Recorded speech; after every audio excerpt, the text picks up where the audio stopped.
In this video, we'll be still looking at the Zener diode. And a reminder, we know diodes take current in one direction, specifically Zener diode. Normally, diodes take current in this direction, but Zener diode work like this. They work in reverse. They take current. They have bias. They have like reverse bias. That's what they call it. So the problem that we have here, let's just look at it. Calculate the range. Okay, if they say range, that means we have to have a range load resistance. So we want us to find our mean and our max. Or for the Zener regulator in the figure below, the power has to not to be exceeded. Voltage in the source is this much, voltage that it's trying to regulate is this much, and the power that it can take is this much. And then we assume that we have a perfect regulator at 0. Okay, cool. So the minimum resistance will be when all the current that's supposed to go here doesn't go here. It will just go here. You see? So for minimum resistance, we'll try, okay, let me just start it from the beginning. We know that, let's try to find voltage drop here. Yeah, voltage, okay, let's find voltage drop there. It will be, the voltage source is 50, voltage on a Zener diode is 14, and voltage in those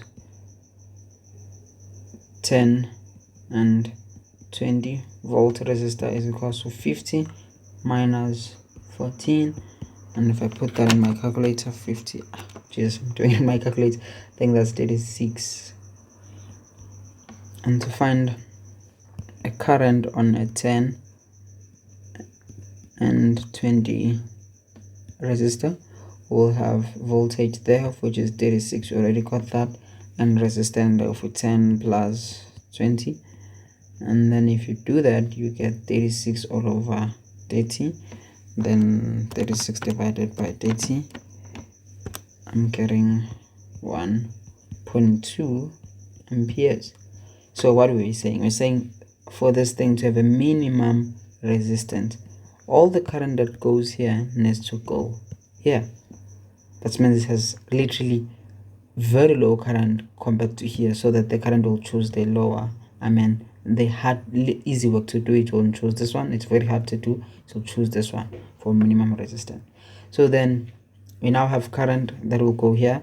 Remember Ohm's law of Vir, that's what I call it.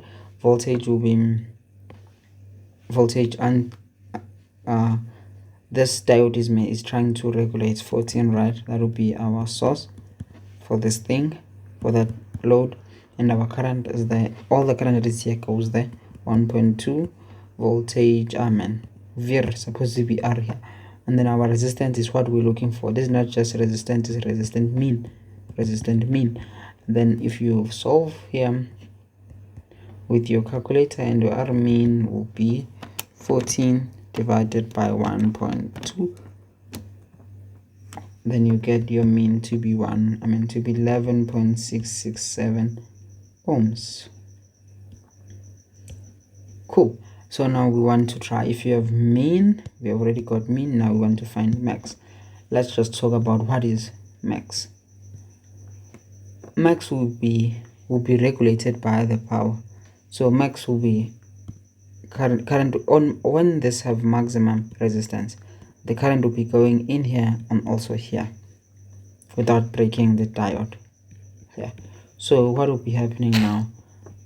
Current total will be the current on the Zener diode plus the current on the load. So we know current total, we got it, I think it was 1.2 is equal to current on the Zener diode.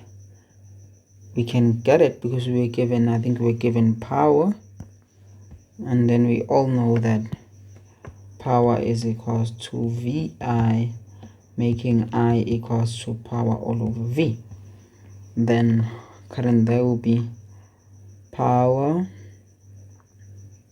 okay, our power is 5, all over V is 14, plus current on the load.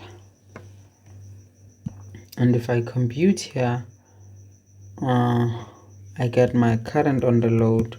I subtract this on the other side on my calculator and I get 0.8428 amperes.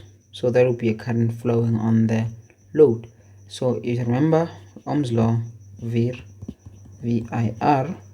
if you have current, you have voltage of which is 14, you can now find our unknown. That would be resistance max. So that will be easy. Voltage is 14 is equals to current is 0.8428, and our resistant max, to be specific, resistant max will be R. Okay, R max to be equals to then 14 divided by this current.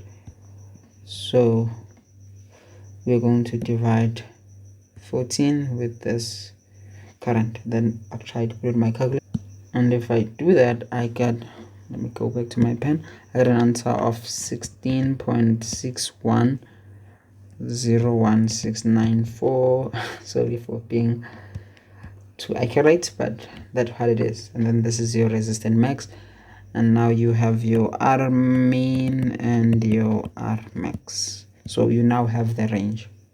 So because we wanted the answer in a form of range, so you'd have to say resistance load should be in between R max and included and to R min. I think our R max, we got it here to be 16.61. R load will come here, and R min, I think it was 11.667. So this is our answer. It is the range, should range between these two numbers.